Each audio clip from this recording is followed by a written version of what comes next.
Ultra je prístroj, ktorý používa fokusovaný ultrazvuk na to, aby podvihla črty tváre. To znamená, to, čo sme predtým robievali chirurgicky, sa dá urobiť aj neinvazívne, alebo podobne tomu, ako invazívne aj neinvazívne. Vyhľadávajú tento zákrok skôr mladšie vekové kategórie, ktoré ešte nechcú si ľahnúť pod skalpel, a vlastne zákrok sa môže vykonať v oblasti podbradku, líc, očí, čela, očných viečok. Pani doktorka Lipková si už predkreslila pacienta, tak si ho necháme pracovať. Dane môže si ľahnúť a pani doktorka začne ošetrovať prístrojom. Ošetrenie nie je úplne bezbolestné a pacient pri ňom pociťuje také jemné pálenie, ktoré preniká až hlboko do svalu.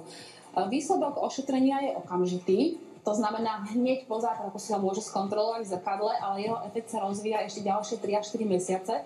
A čo je zaujímavé, vydrží až 5 rokov.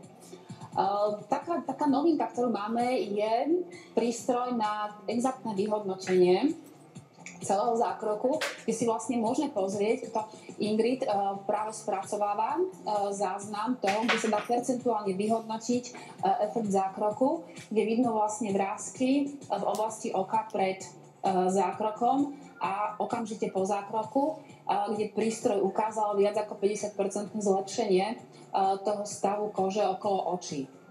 No a tuto pani doktorka už práve začína robiť zákrok, takže som zvedavá, ako bude reagovať Braňo, či to bude veľmi bolestivé alebo nie, pretože naozaj ten práv bolesti je rôzny u pacientov. Niektorí to pociťujú ako jemné štípkanie, pálenie, niektorí hovoria, že je to veľmi ťažko zniesiteľné, takže uvidíme, čo povie náš pacient. Dá sa to vydržať?